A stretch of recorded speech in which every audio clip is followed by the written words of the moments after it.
Salut les petits loups, alors on se retrouve aujourd'hui pour encore une fois un voyage dans le temps. Et non, ce n'est pas un White Dwarf, mais aujourd'hui c'est un magazine Heavy Metal. Donc c'était les magazines qu'on avait à l'époque, enfin les magazines livres, voilà, pour la peinture. Donc c'était le guide complet pour la peinture des figurines Citadel. Donc bienvenue en 1993, si je ne m'abuse. Donc, prix conseillé, 130 francs quand même à l'époque, hein, c'était pas donné, hein. Donc, voilà, hein, quand même. Donc, on va voir maintenant ce qu'il y a dans ce joli guide. Alors, déjà, on commence par le guide complet, donc, de la peinture par Mac McVeigh. Voilà, le grand Mac McVeigh. Voilà. Ah là là, ça commence bien. Donc ici on a toutes les références de peinture Citadel qu'on avait à l'époque. Voilà, le blanc crâne, School White, noir chaos, rouge sang, chair bronzée, vert forêt, etc. Enfin bref, tous les noms d'époque. Voilà. Et les encres. Voilà, les peintures en bombe. Voilà, ça c'est ce qu'on avait à l'époque chez Games. Voilà. Et donc là, on a un tableau des mélanges. Voilà. Alors, il vous fait voir comment, voilà, parce qu'à l'époque, on faisait beaucoup de mélanges. Donc voilà, du rouge tyrannide, par exemple, avec du rouge sang, dose 70%, encre rouge, dose 20%, encre marron, 10%, voilà. Donc, il appelle ça la couleur rouge tyrannide, par exemple. Donc voilà, vous preniez chair pourrie, voilà, vous en mettiez 10%, après vous mettez du globule, enfin du vert gobelin, vous en mettiez 70%. Bref, voilà, c'était pour faire vos compositions, voilà, les tableaux de mélange, ça peut toujours servir de nos jours, hein. Si vous avez des petites recettes de peinture, n'oubliez pas de les noter. Et voilà, ici on voit Mac McVeigh, voilà. Ça c'était mon idole peintre à l'époque. Enfin, c'est toujours un très très bon peintre. Donc, on a le sommaire ici, voilà. Voilà, on nous parle du matériel essentiel, bien sûr. Installation du plan de travail, tout ça. Voilà, les anciens pots. Ça a été les meilleurs pots Game Workshop. Voilà, d'ailleurs, quand Mac McVeigh il est parti de Games, il a été rejoindre à l'époque... je crois qu'il faisait partie des fondateurs de War Machine et compagnie. Enfin bref, il a été là-bas. Et War Machine, quand ils ont fait leur peinture, la P3, si je dis pas de bêtises, ils ont repris ces pots-là, voilà, qui étaient les meilleurs pots que Games a eu, voilà, depuis toujours. Ces pots-là, c'était, il y avait ces pots-là, puis il y en avait encore d'autres qui étaient pas trop mal, mais voilà, franchement, c'était le mieux, quoi. C'était increvable. Donc voilà, on peut voir ici, alors l'école, tout ça, bref, il nous explique tout ce qui est matériel. Voilà, on commence, donc là c'est la préparation des figurines en métal ou en plastique. Voilà, vous avez toutes les étapes. Donc c'était voilà, on n'avait pas de tuto YouTube à l'époque, etc. Hein. Il n'y avait pas Duncan qui faisait des tutos peinture et plein d'autres peintres. Donc voilà, on avait ça. C'était notre YouTube à l'époque. Voilà, et c'est quand même très bien fait. Donc il nous expliquait ça. Après, les techniques de base. Voilà, avec les mélanges, les applications de la peinture, bref. Et pas mal de choses intéressantes à lire. C'est toujours d'actualité. Hein. Donc, il n'y a pas de problème. Hein. Il y a des choses qui ont changé, mais il y a c'est toujours d'actualité, quoi. Donc voilà, les fameux socles de l'époque. Alors, je pense que je ferai mes socles Civil World comme ça, pour me rappeler l'époque un petit peu. Donc, travail des socles. Assurez-vous que la figurine soit bien fixée. Mettez de la colle PVA en deuxième étape sur votre palette et utilisez un vieux pinceau pour l'étaler. Faites attention, ne pas mettre de la colle sur les pieds de la figurine, bien sûr. Plongez le socle de la figurine dans un récipient contenant le sable et secouez-la pour enlever l'excédent de sable. Laissez sécher le socle toute la nuit, puis peignez les surfaces supérieures et latérales du socle en vert gobelin. Laissez sécher à nouveau. La dernière étape, tout ce qui vous reste à faire est de brosser le haut du socle dans une couleur plus claire pour donner un effet d'herbe. Une couche jaune solaire fait ressortir le sable. Quand vous avez terminé, passez une nouvelle couche de vert gobelin sur les surfaces latérales pour les rendre plus nettes. Voilà. Donc voilà, les socles d'époque. Alors, on se prenait pas la tête avec des herbes dans tous les sens. Là, on a les explications de base, donc l'ombrage, éclaircissement, l'explication du brossage à sec. Voilà, le mélange de couleurs, les lavis, etc., etc. Voilà. Table des couleurs, dilution de la peinture. Les tuyaux d'oncle Mike. Il est préférable de nettoyer le bord de vos pots de peinture, sinon la peinture séchera, voilà, formant une croûte gênant la fermeture du pot et qui fera également sécher la peinture à l'intérieur. Et oui, il fallait nettoyer. Là, on a une table de mélange de couleurs. Voilà, couleur désirée du blanc. Couleur de base, blanc crâne, ombrage, gris elfique, éclaircissement, rééclaircissement avec du blanc crâne. Voilà, ça c'était vachement utile ces petits trucs-là. L'air de rien. Alors là, maintenant, assemblage d'une figurine en kit. Colle époxy. Ensuite, armure, armes et bouclier. Voilà, utilisation des couleurs métalliques, armure de plate, armure de Space Marine, etc., etc. Là, on voit plein de... Ah, ça, spécial dédicace à Jean-Jacques les orques avec bouclier, Jean-Jacques, t'as vu? Donc voilà, les boucliers justement, préparation, les motifs, et vous allez voir comment peindre un motif et tout, etc. Voilà, c'était super sympa. Donc là, on voit des exemples de figurines. Les arbalétriers d'Aldorf. Les albardiers, pardon, d'Aldorf. Oh putain. Ça, c'était mon kiff. Ouais. Ah, je les trouve trop beaux. Les orques sauvages aussi, là. Ah ouais, franchement. Rien à dire. Visage et peau. Peinture des visages. Donc voilà, il nous faisait voir, vous voyez, les éclaircissements, les zones où il fallait les faire, les ombrages, les zones où il fallait en mettre. Voilà, franchement, je trouve ça génial, quoi. Regardez là, même pour les yeux, etc. Franchement, rien à dire, hein. Je trouve les lèvres et tout. Ah, on va lire le tuyau d'oncle Mike. Une figurine peut avoir un air totalement différent selon la façon dont on peint son visage. Peignez les sourcils d'une figurine dans différentes positions. Ah bah oui, incurvé vers le haut, vous obtiendrez un air maléfique et vers le bas, un air surpris. Oui, comme en BD, quoi. En fait, pareil. Donc voilà, et vous allez voir ça, etc. Je trouve que c'était super bien détaillé. Les dents. Voilà. La peau. Les orques et gobelins. Voilà, encore un tuyau. Donc le Mike. Lorsque vous éclaircirez la peau des orques et des gobelins, vous trouverez peut-être le résultat palo. Cela se corrige facilement avec un léger glacis d'encre. Mélangez un peu d'encre verte et jaune et vous obtenez et ajoutez beaucoup d'eau, pardon. Lorsque reste peu de couleur, dégradez-la doucement sur la peau. Faites attention à ce que ça ne forme pas des dépôts.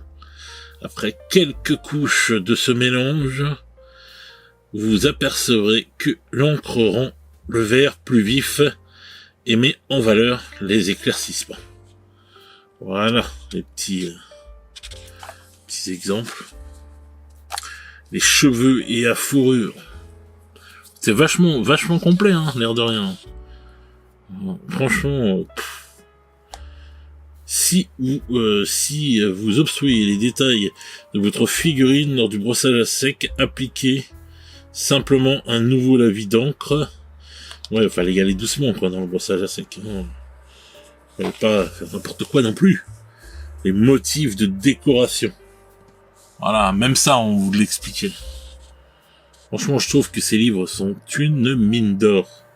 Et même encore maintenant, avec tous les tutos, je trouve que c'est une mine d'or encore. Voilà, les chevaux. En avant, petit tonnerre. Ceux qui ont la ref, dans les commentaires. Donc voilà. Donc il nous fait bien voir les ombrages, les trucs, etc. Encore un tuyau de l'oncle Mike.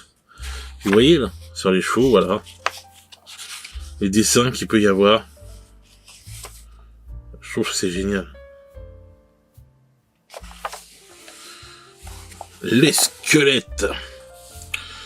Ah là là. Mon armée de base. Tiens, je pourrais faire ça, le tuto façon MacBV pour peindre les squelettes. Enfin, je regarde. Machine de guerre, voilà. Le lance-roc des orques. Ah, le canon que j'avais. Bah, je les ai tous. Ceux-là et ceux-là. Non, ceux-là, je l'ai plus. Mais sinon, je les ai tous encore. En métal. Je me rappelle, la catapulte, la crâne hurlant. Regardez, elle était toute petite. Canon à répétition. Le lance-roc. Ah ouais, que de souvenirs. Les véhicules. Ah là là. Je l'ai encore, le Predator. Et le Rhino aussi. D'époque. J'en ai même deux des rhinos d'époque comme ça et tout. Ah ouais, c'était le bon temps. Hein.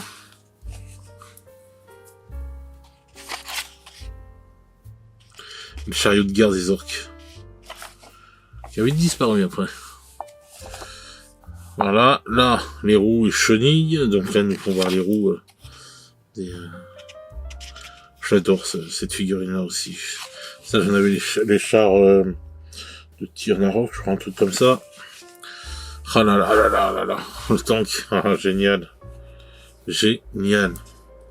Alors là, maintenant, on a les boîtes qu'ils vendaient à l'époque, les boîtes de peinture, avec franchement des dessins dessus qui étaient juste magnifiques.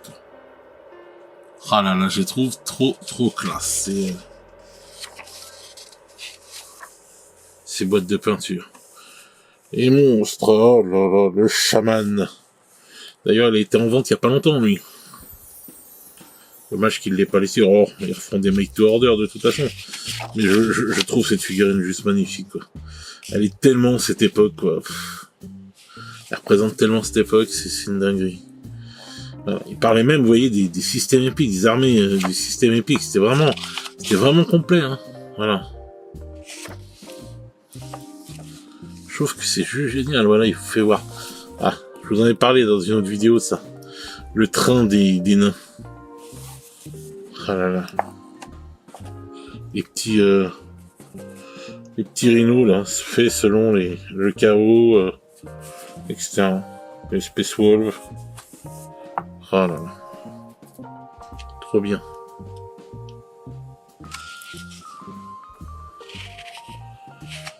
Tank super lourd, Durandal. Ouais. Ben Blade, quoi. Les bannières, voilà. On vous explique comment peindre vos bannières, etc., etc. Ah,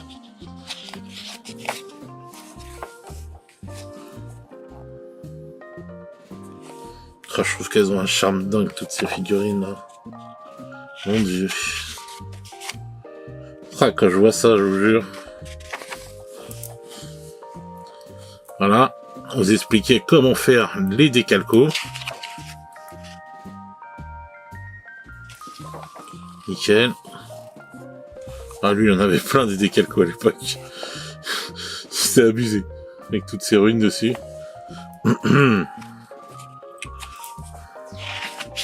Donc là, on voit, bon, bah, toutes les décalcos qu'il y avait et les bannières. Ah, voilà. Peinture d'une armée. Peindre une armée entière représente un défi. Bien que cela soit plus facile qu'il n'y paraît. Donc vous voyez, il vous expliquait comment peindre aussi une armée, donc un truc populeux quoi. Je trouve que ce guide était vraiment complet quoi. Il valait bien ses 130 € quand même. Et il parlait même des conversions, des figurines et des personnages.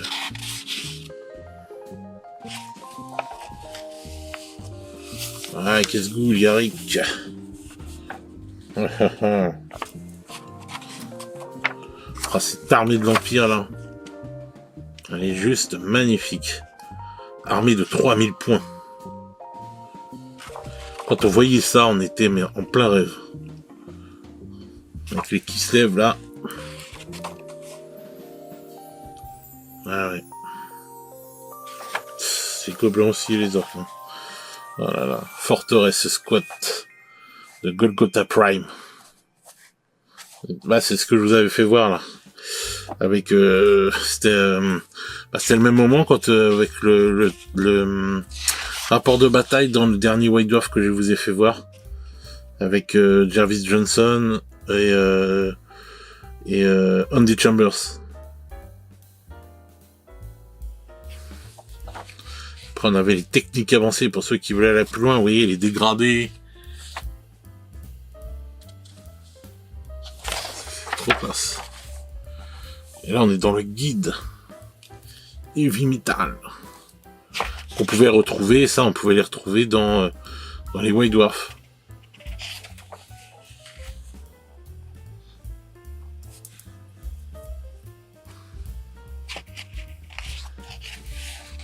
Voilà, il vous fait voir comment faire les squelettes, tout ça. Je me rappelle l'armure des squelettes à l'époque.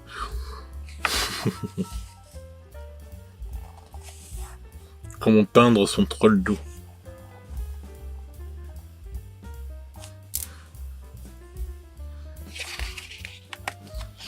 Ah, vous voyez, pour faire l'homme bête et boum, t'avais à la fin. Alors voilà, une fois que t'avais fini la 4e étape, ça se transformait en...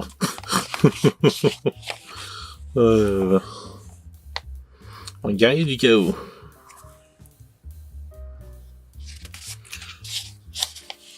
Donc vous voyez tous ces trucs-là, Heavy Metal, on les a retrouvés au fil des White Dwarf que je vous ai fait voir jusqu'à maintenant. Voilà. Et là, on a ces pages-là qui sont magnifiques, même encore maintenant, je trouve. Avec toutes ces bannières-là, trop belles. Et là même, il y en a même, voilà, en noir et blanc. On pouvait photocopier, pareil, hein, pour peindre nous-mêmes, comme il nous a fait voir lui. Voilà. Et voilà. Et là, on se retrouve à la fin. Avec ce beau petit décor des hauts elfes contre les orques. Avec les petites maisons en carton. Voilà. Donc voilà. Alors là, je vous ai fait découvrir le Heavy Metal. Donc, 1993. Le guide complet pour la peinture des figurines Citadel. Ça, c'était le YouTube que l'on avait. C'était nos tutos peinture. En plus de ceux qu'on retrouvait dans le White Dwarf. Moi, c'est ce qui m'a aidé, c'est ce qui m'a mis la main à la pâte, enfin, etc. C'est ce qui m'a beaucoup aidé. C'est grâce à ces livres-là. J'ai un ami qui l'avait acheté à l'époque. Et aux tutos qu'il y avait dans le White Dwarf. Hein, voilà. Puis après, des bouches à l'oreille et tout, quand on retrouvait avec les gens dans les boutiques ou des fois un vendeur games qui touchait un peu sa bille, qui t'expliquait un truc, etc. C'était, voilà, c'était ça. C'était ça. Et je trouve que ce livre est encore d'actualité même aujourd'hui. Même s'il y a plein de trucs, encore aujourd'hui, je suis désolé, mais les figurines étaient magnifiques. Donc ce qui peut s'appliquer sur ces figurines-là à l'époque s'applique maintenant sur les figurines de maintenant. Il y a aucun problème. Donc ça, voilà, un bon livre. Je trouve que ça valait vraiment le coup. C'était super utile. Donc voilà. Écoutez, j'espère que ce petit voyage vous aura fait plaisir. Hein. Dites-moi dans les commentaires ce que vous en pensez. Dites-moi si vous avez connu ça aussi à l'époque, si vous l'aviez acheté, si c'est ce qui vous a aidé à peindre ou pas, ou les tutos du White Dwarf. Enfin, racontez-moi comment vous avez commencé à peindre, etc., etc., et commencer à vouloir peindre à un meilleur niveau, etc. Donc voilà les petits loups, bah écoutez, encore une fois, j'espère que ça vous aura fait plaisir. Moi, je vais vous souhaiter une bonne soirée, une bonne journée selon comment vous regardez cette vidéo. Et on se retrouve très vite pour de nouvelles aventures. Ciao ciao les petits loups.